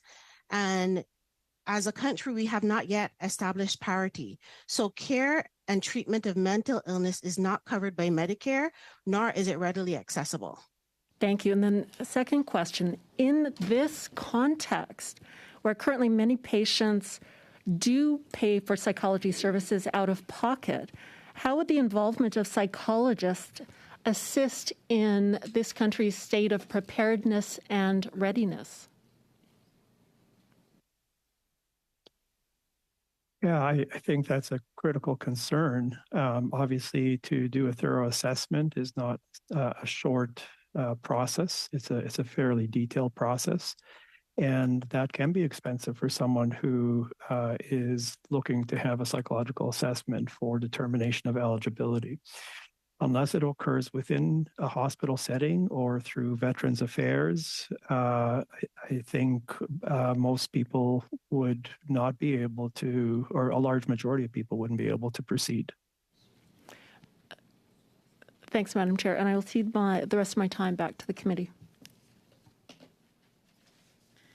Thank you. Senator Kucher, you have 3 minutes. Thank you very much, Madam Chair. Dr. Gain, I'll ask you a couple of questions. Most of them only require yes or no answers. So if you pontificate, I'll regretfully cut you off because we have only 3 minutes. First question is, are the medical regulators of each province responsible for the oversight of medical practice in their jurisdiction? I guess so. Yeah, that would be a yes. Sorry, it took too So many following, we've heard from Dr. Grant, who is the chair of FEMRAC, that they are ready. I also have received some correspondence from people who have some responsibility for MAID readiness in their own provinces. Dr. Hayden Rubinson of Alberta says, Alberta and other Canadian jurisdictions are ready for the sunset clause banning MAID where the mental disorder is the sole underlying medical condition to lapse. Dr. Celine Etches of Nova Scotia, despite the challenges that the legislation, et cetera, we feel well prepared in Nova Scotia. Dr. Lillian Thorpe in Saskatchewan, I believe we can make the expansion to include MAID, MD-SUMC safe and appropriate. We are ready. So it's interesting because those people who are actually responsible for doing this work say that they have readiness. Now, can you help this committee understand, are there bodies in Canada that accredit medical training programs? Well, as you know, Senator Kucher, there are. Yes, and but maybe the committee may not know. What are those two bodies that accredit medical training programs? I'm happy to answer your questions, but it sounds to me like you actually know the answers you want. I'm asking you. Yeah, no, I understand that. But yeah, so what are they? It's the Royal College and the CFPC. And that's the Canadian College of Family Physicians of Canada. Are you aware that they have accredited the CAMAP curriculum? I'm aware that 100 people seem to have registered for the CAMAP curriculum. No, I'm asking you if you're aware that they have accredited the CAMAP program. I'm not aware of that, and it doesn't mean anything Okay, to me. so it doesn't mean anything. No. So I think that helps us understand your testimony better. Let's let the record show that those bodies which are responsible for accrediting medical training programs, the Royal College and the College of Family Physicians of Canada, have accredited the program. They are responsible for making sure that these training programs meet expected standard. So are you telling us that your opinion of the program overrides the accreditation process of both the Royal College and the College of Family Physicians? I'm telling you that those are not based on evidence. It's not my opinion. So They're it's not your based on any opinion evidence. that these colleges that accredit our medical training in this country should listen to you? Did no, you I'm not actually take the personalizing it. training As I said, program? evidence. Did you actually take the training program, or did you only read the module? I did not want the number of my download to be co-opted as a sign No, of no, readiness. no. Did as you happened in take? the I didn't previous ask that. committee. I asked, did you I read actually the take the module, training and program? I read the module. Thank you, You read the Senator module. Kucher. We just need to finish this because the module is No. not the training program. No, we've had more generous with the time than the 3 minutes, so Okay, we need to thank move you on. very much, Thank you. Chair. Senator Martin, 3 minutes. Yes, thank you. My question is for Dr. Gand. You mentioned in your testimony about the European data and the gender gap that was emerging. Do you think it's important for Health Canada to collect data on the socioeconomic conditions that people who are administered MAID live through? Yes, I do. I was quite disappointed that the data that would be valuable was not actually provided in the last report that came out for the 2022 data. And despite that, there are signals in there that suggest signs of trouble for the expansion that's happening. I'm happy to elaborate on those if you like. Would you elaborate? Absolutely. So the data collection right now to pick out marginalization, because this is what we're talking about. You know, the idea that many people still get it for cancer and other things, that's true. But we're expanding it to allow other people to get it for all sorts of other reasons. And if we ignore that marginalized can seek it for different reasons than the privileged, that's a problem. So we're not collecting the data properly except yet, or at least it's not being reported. What we have seen is some increases in striking things. So the largest area of increase, I believe, was the other category. That went up to 15%. 15% of 13,000 deaths, I'll remind you. And it is now the third most reported category. And in that, there's a gender gap. 17% women to 12.8% men. The other category also includes frailty. And you see a similar gender gap in more women getting made for multiple comorbidities like arthritis and hearing loss. 12% versus about 8.3% for males. And in all of this, about 1/3 of people get it citing feeling a burden on their family. And there's even more of a gender gap if you then break it down to the non-reasonably foreseeable death track 2 numbers. There, the gender gaps go to up to 60% higher for females than males. You have about 1 minute. Okay, well, 13,000 is a very astounding number to me. I was talking to an official from a country comparable to Canada that their numbers are in the hundreds. So I'm actually just shocked by the numbers themselves. So you're saying that Health Canada should be reporting in greater detail the quality of, the nature of, and the adequacy of services people receive before they access MAID. Briefly, please. Supposed to after Bill C-7. I actually thought that that's why the report for 2022 was delayed by several months. It came out a few days after the vote on Bill 314, and it did not have any different reporting data compared to the prior report. Thank you.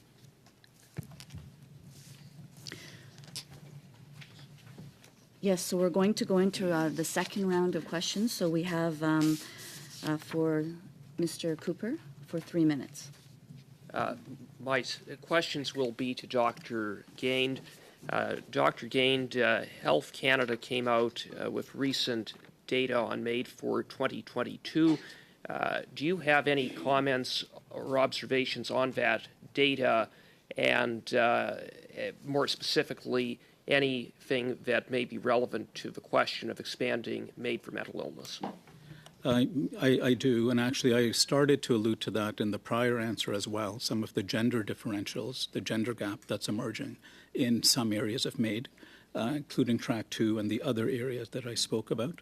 You know, obviously the headline numbers being 4.1% of all Canadian deaths, I have to say that the way Health Canada has reported on that surprises me. It seems rather blasé. They say that it's a steady rate of increase of 30% every year. That's not the math that I went to in school about whether that's, something that maybe should raise eyebrows. No other country in the world has had that sort of increase in their first 6 years, 7 years of implementing MAID policies. I don't know what it means, but it is significant. The other thing which is concerning to me is we honestly don't know how many people truly were Track 1. You know, when I read the CAMAP guidelines that essentially say that you can be, a person may meet the reasonably foreseeable criteria if they have demonstrated a clear and serious intent to take steps to make their natural death happen soon or to cause their death to be predictable. Examples might include stated declarations to refuse antibiotic treatment of current or future serious infections or to voluntarily cease eating and drinking. I had heard anecdotally of some people being converted, so to speak, from Track 2 to Track 1. In their guidelines, they actually say you can do that. So I don't even know how many truly were Track 2 versus Track 1. And if you also look at the numbers of the refusals, the rejection numbers of MAID, it's remarkably low. So there are troubling signs in the numbers.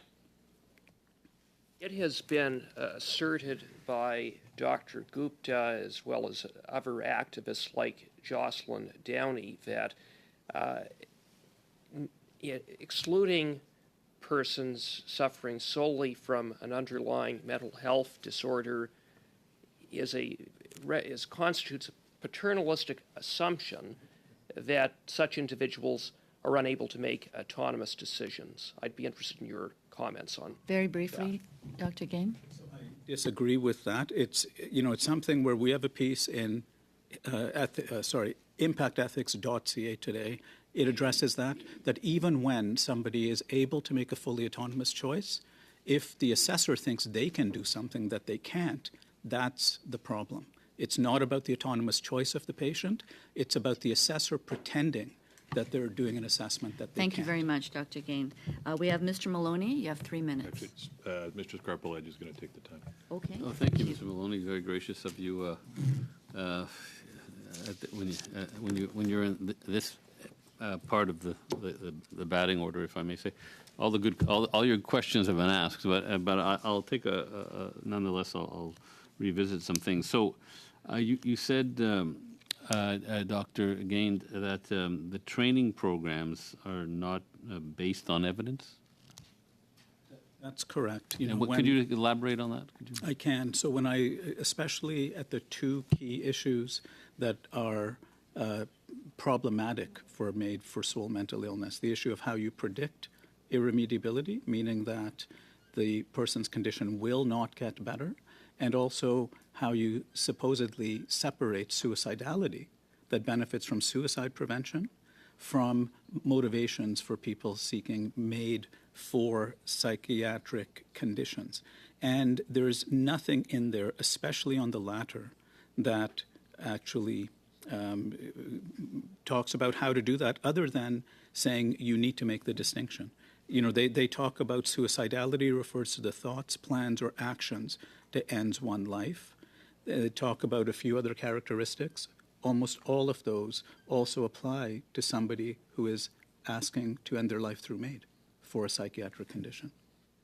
And you said, or I understood that you said this idea that, because all along I've been operating under the assumption anyway, I don't know about the other committee members, but all along I've had this idea, I believe this idea that one would only be eligible after looking over, let's take a number of 15, 20-year span of treatment that did not bear fruit. But you're saying this is not in the law, of course, and it's.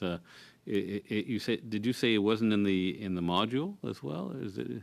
So in the guideline or in the guidance, I would say, in the guidance that they give, it is true that this is the Health Canada guidance, or so actually it would also be even from the expert panel report. They do talk about you should weigh the lengths of treatment, but they don't actually say how many treatments, the lengths or types you should have, which is very different from any other guidance we have, even on issues that don't lead to death.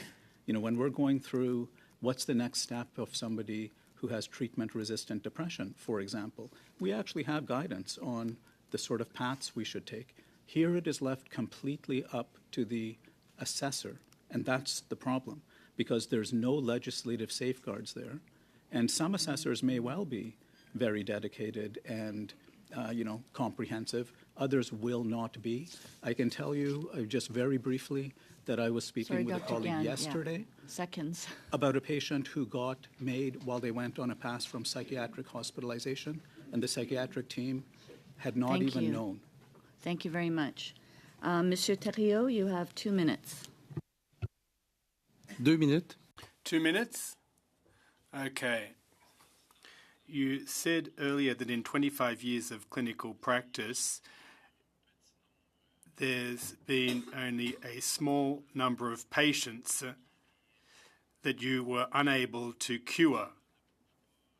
Does that not prove, contrary to what you said earlier, that we're not facing a huge number of potential cases, but a small number of individuals that might have access to MAID? And were they to have access to MAID, what would be the conditions under which they'd have access to it? So I'm going to actually answer your question from someone who's done a data analysis on this. He's an internationally renowned researcher on MAID and suicide numbers, and he estimates that as a lowball estimate, it'll be 1,250 to 2,500 cases per year, but it actually would be higher. The basis of that is that about 5 to 10% of requests for MAID are granted in the Netherlands. And when you translate all of that, it suggests that in Canada, we would end up having between 2,500 to 5,000 requests. And the rules in Canada But we already do know that, sir. I asked you a specific question. I misunderstood. I thought you asked me, wouldn't it be a small number of cases? And I said, no, it wouldn't be. Did I misunderstand the question? Well, I said that in your clinical practice, you've indicated that over the course of 25 years, there were only a small number of patients that did not benefit from your care. So I'm saying that, contrary to what you're claiming, only a small number of patients would be asking for MAID among your patients. Based on your criteria, would have they been eligible for MAID, in your opinion? Or is it that there'll never be sufficient conditions to warrant someone getting MAID? Yes. Monsieur Theriault, I don't have a time machine. Okay. So I could not go back in time and predict in Thank advance. you. And if I had, many more would have Thank you, actually Dr. thought Gain. they'd never get better. We will, the last questioner, Mr. McGregor, for 2 minutes. Thank you, Madam Co-Chair. Dr. Gain, I'll ask you a question I asked one of the witnesses in the first hour's panel, and that's just that, I've been on this committee from the beginning, and what I've personally struggled with is, recognizing the fact that, individuals have rights, they have agency, they have capacity, those are constitutionally protected rights, but that we also, as a society, have a duty to protect the most vulnerable. And I guess, I'm indirectly alluding to the constitutional arguments about this, the fact that, yes, we do have rights and freedoms, but those rights and freedoms can be subject to a Section 1 analysis, which can place reasonable limits on them. I guess my question to you is, as a physician, a psychiatrist, and with your years of experience and on this specific subject, how have you personally approached that, trying to reconcile rights of individuals with their agency, their capacity, their ability to make decisions for their own body versus, our collective rights to defend the most vulnerable? Excellent question. It gets to the heart of a lot of this. And I can tell you that at the beginning, I used to end my talks with a precariously balanced kind of picture that suggested, we're going to find one bright balance point, a solid line, that things are right on this side and incorrect on that side. I no longer do that because I don't think we can find a balance point. It's the issue of over-inclusion or under-inclusion. And to me, the question becomes, which mistakes do we want to make? And I think offering and providing death under false pretenses is a pretty big mistake. The other point I'll make is that when we expand to sole mental illness and we're offering death under the false pretense of saying your medical condition won't improve, and more than half the time we would be wrong in that, and we think we can separate suicidality, these are also people who are more marginalized through psychosocial suffering, which we also know fuels MAID requests as you get further and further away from reasonably foreseeable death. People shift to try to escape a life of suffering, and that's challenging. Okay. With that, I'd like to thank all of our witnesses for your testimony this evening, for answering all our questions. We have reached the end of this panel. I did see, Madam Co-Chair, that MP Cooper has raised his hand. Okay. Thank you very much, Madam Co-Chair. Just very briefly, 2 questions to the clerk. The first is for the public record as part of the body of evidence for this study. Would he be so kind as to confirm the number of briefs that this committee has received, and how many will the committee be able to use as part of the body of evidence in its report?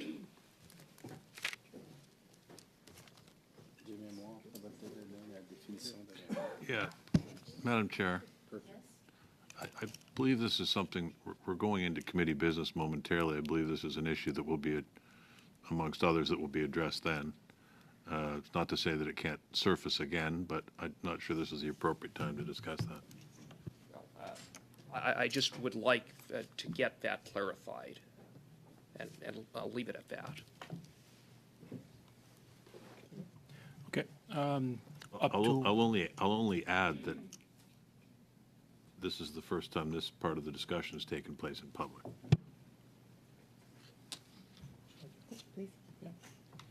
Up to when? Today? No. At the time Madam Chair, deadline. Okay. Oh, Monsieur Arsenault. MP Arsenault? Oh, you're on mute.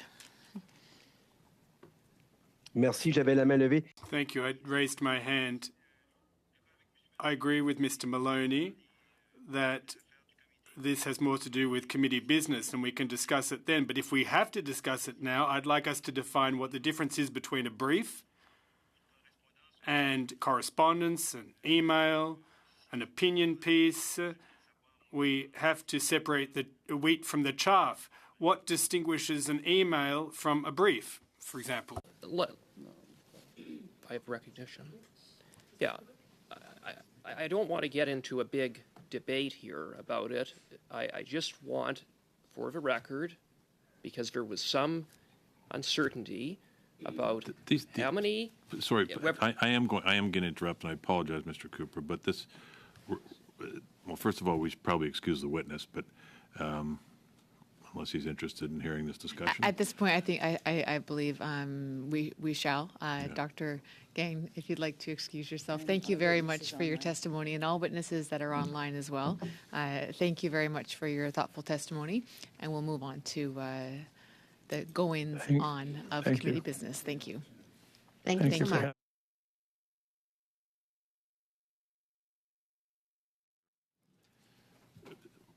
We're having a discussion half behind the curtain and half out, but it's the same discussion, and I think that creates a very awkward circumstance for everybody on this committee. So, for the sake of being precautious and erring on the side of not saying something that we shouldn't say in public, we should have a discussion in camera, and then, if necessary, carry it on after. That's my only point, really. Never mind. We're in open. Well, thank you. Assuming I have recognition. Indeed. So, in short, my understanding for the public record is that there have been more than 900 submissions, and none of those will be used as part of the body of evidence because they will not be able to be translated on time. So I think it underscores a simple point that we're not ready. And the second question that I have, based upon something that was part of the public record, is in respect of the motion that the committee had adopted when we last met, compelling CAMAP to provide Module 7 relating to mental illness immediately. Immediately means immediately. Senator Kuchar? Thank you very much. Since we're having this discussion, honorable colleague Mr. Cooper is erroneous in saying that the number of submissions that we received prove that we're not ready. That's his own statement. I don't think he's ever even seen them, so how he could make that comment is beyond me. And also, as Mr. Arsenault has said, there could be spurious all sorts of emails sitting in there that are not briefs. The second thing is on this issue of training program, let's be very clear that the written module is not the training program. It's not even the module. The modules are meant to be applied with an expert trainer. They include case-by-case discussion back and forth. I'm going to interrupt. Sorry, Senator Kuchar. On the same point, I interrupted Mr. Cooper, and it's a point of order, and I think it's a legitimate one. You can disagree with me if you so choose, but we are treading into a territory where we're discussing things. We're carrying on conversations that took place in a setting was in camera. So we can't carry on the same conversation in public that we had in camera, and that's what we're trying to do. And I think if we go on camera, we can resolve all of these issues very quickly and agree on them, frankly. But I think we have to err on the side of caution. And Senator Kuchar, we're being forced into this discussion and we don't want to be, and I think it's unnecessary. Okay, Mr. Maloney, I think that's agreed, so we will suspend momentarily to allow our colleagues online to get onto a new link. Is that correct, clerk? Okay. We'll go in camera. Yeah, we'll go in camera in a few minutes.